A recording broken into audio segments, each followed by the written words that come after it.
ఈ కురుక్షేత్రంలో మహర్షులు అనేక యాగాలు చేశారు.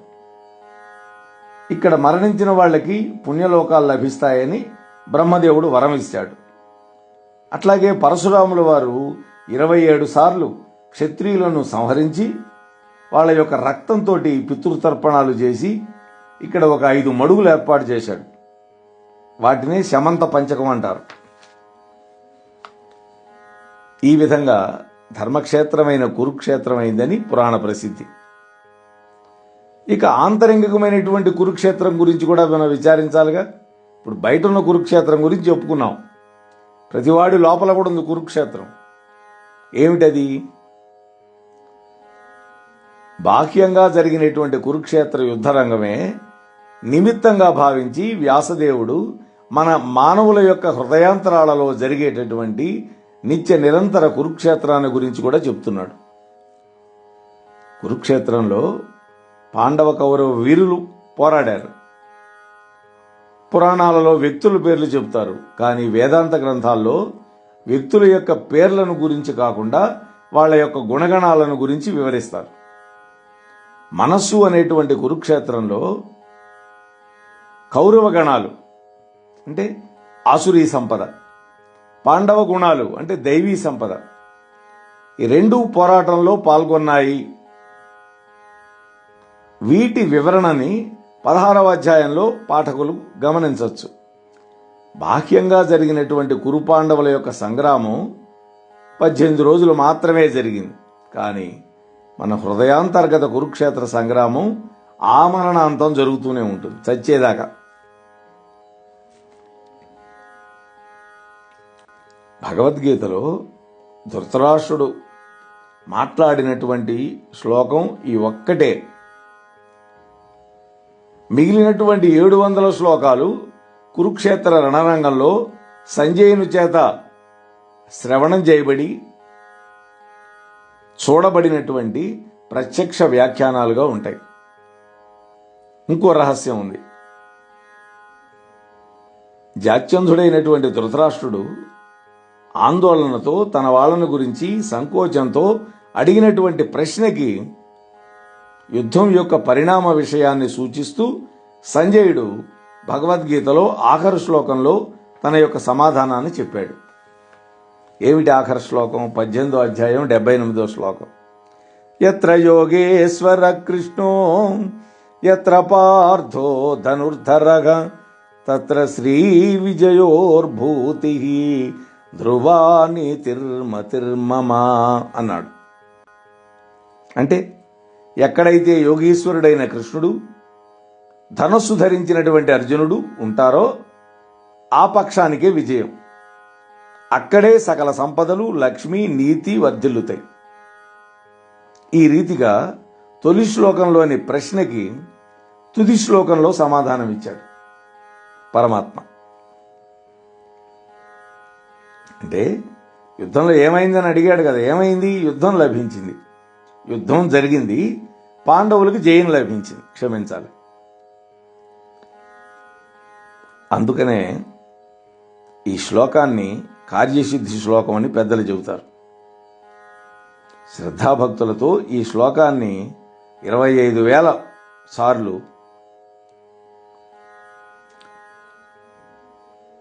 25 రోజులు 25,000 సార్లు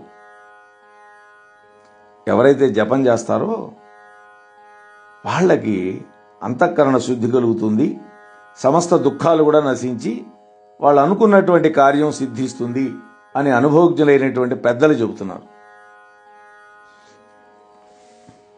ఇక మనం విషయంలోకి వెళితే ఈ అధ్యాయంలో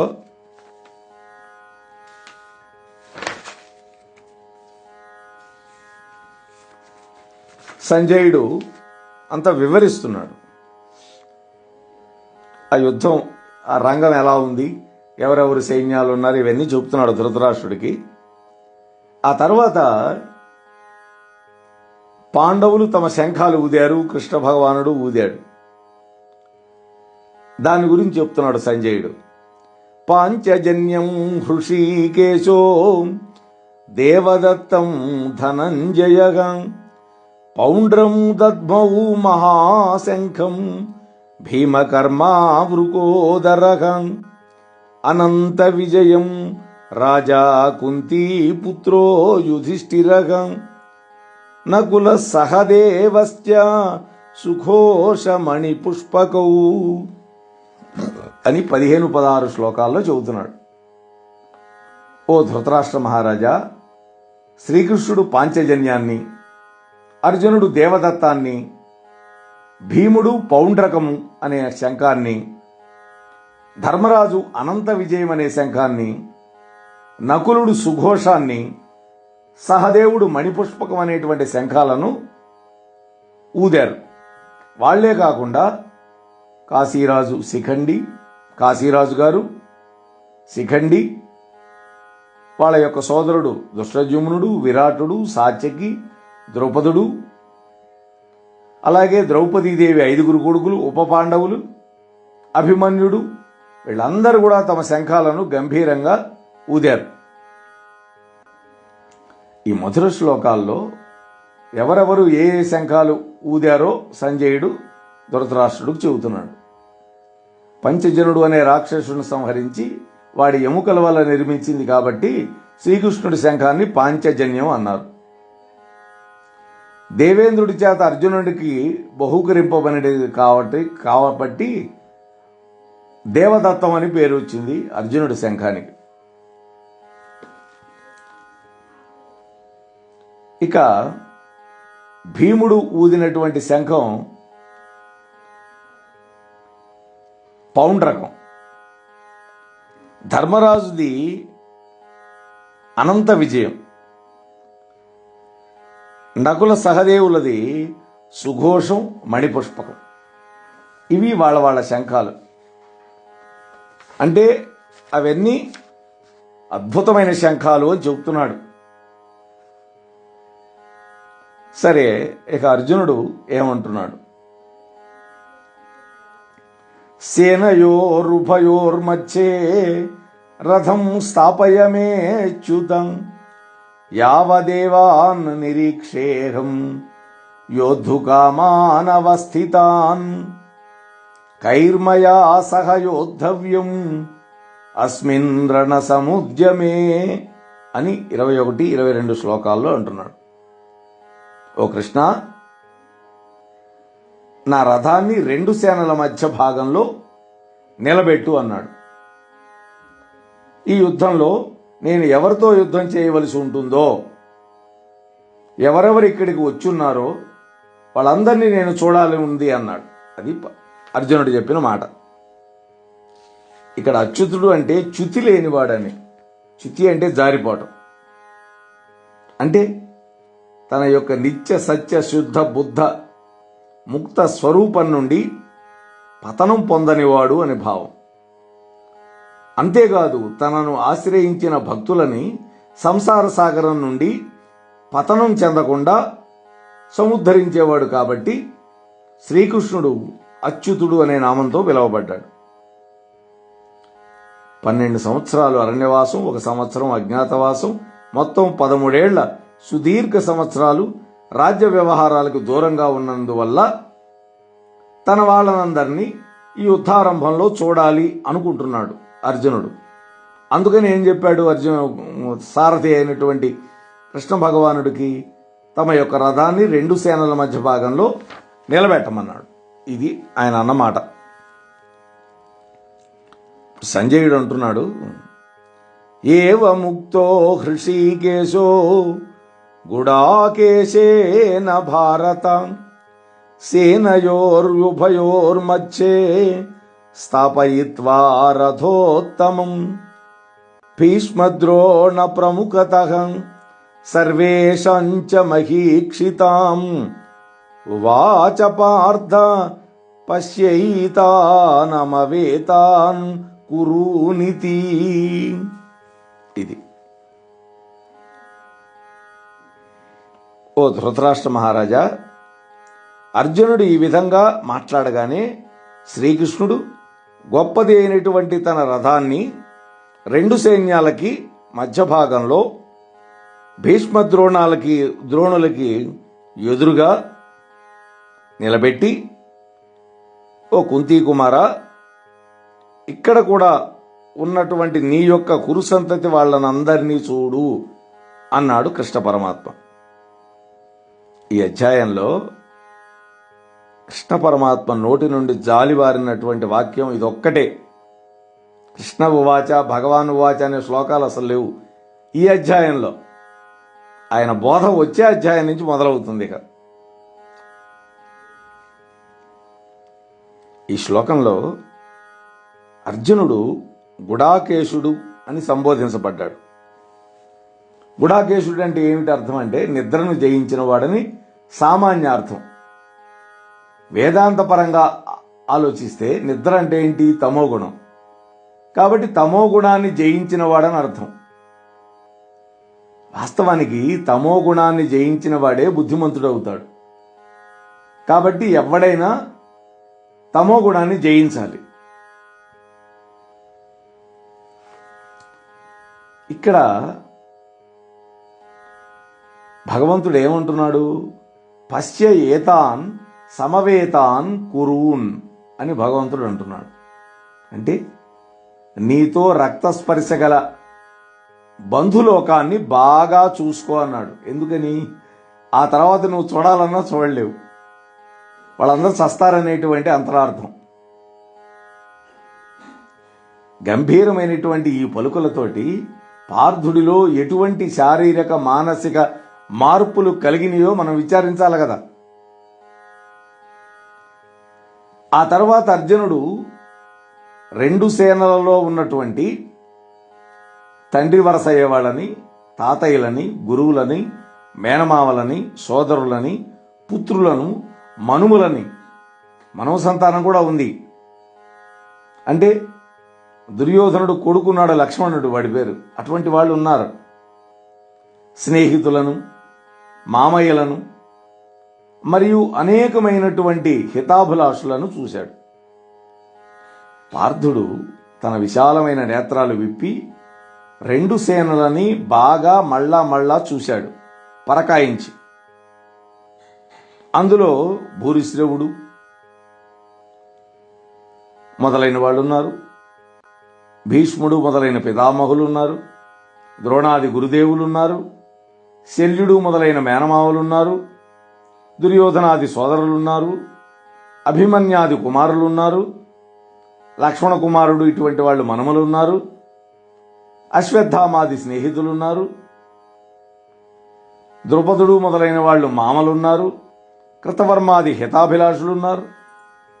అందరూ కూడా రక్తస్పర్శ కలిగినటువంటి బంధువులే. ఈ విధంగా తన బంధుమిత్ర వర్ణాలను చూడగానే పార్థుడి యొక్క మనస్సులో కలిగినటువంటి మార్పులు వివరిస్తూ ఉన్నాడు. ఇక్కడ పార్థుడు తన బంధుజనులను బాగా చూశాడు. అందువల్ల ఏమైంది? ఆ చూడగానే మమకారంతో కూడిన వాడై ఇక దుఃఖాన్ని ఆపుకోలేకపోతున్నాడు. అంటే రక్త సంబంధం కలిగినటువంటి బంధువులను చూడటం వల్ల పార్థుడిలో చిత్త విక్షేపం కలిగింది. తాను యుద్ధానికి ఎందుకు వచ్చాడో మర్చిపోయాడు. అతనికి భ్రమ, మోహం రెండూ కలిగినాయి. అవిద్య అలముకుంది, కర్తవ్యనిష్ట దిగజారిపోయింది. అంటే ఏమైంది? ఇక్కడ శారీరక పరమైనటువంటి బంధు వ్యామోహం బాగా పెళ్ళుపిగింది.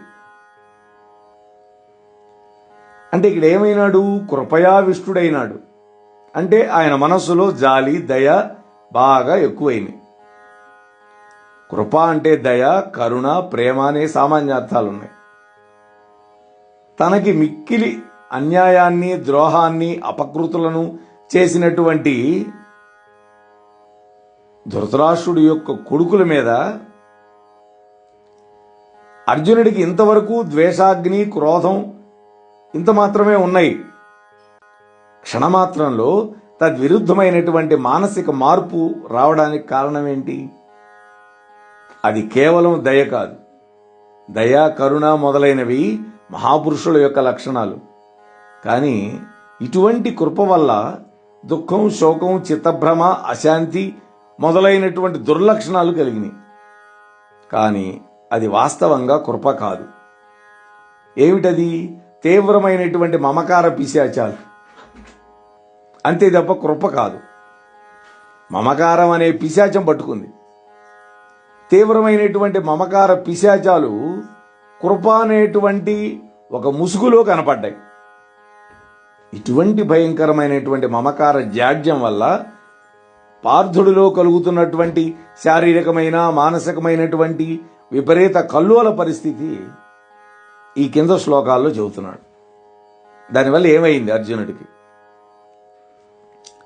సీదంతి మమ గాత్రాణి ముఖంచ పరిశుష్యతి వేపధుశ్చ శరీరే మే రోమహర్షశ్చ జాయతే గాండీవం స్రంసతే హస్తాత్ తక్సైవ పరిదహ్యతే నచ శక్నోమ్యవస్థాతుం భ్రమతీవ చ మే మనగా.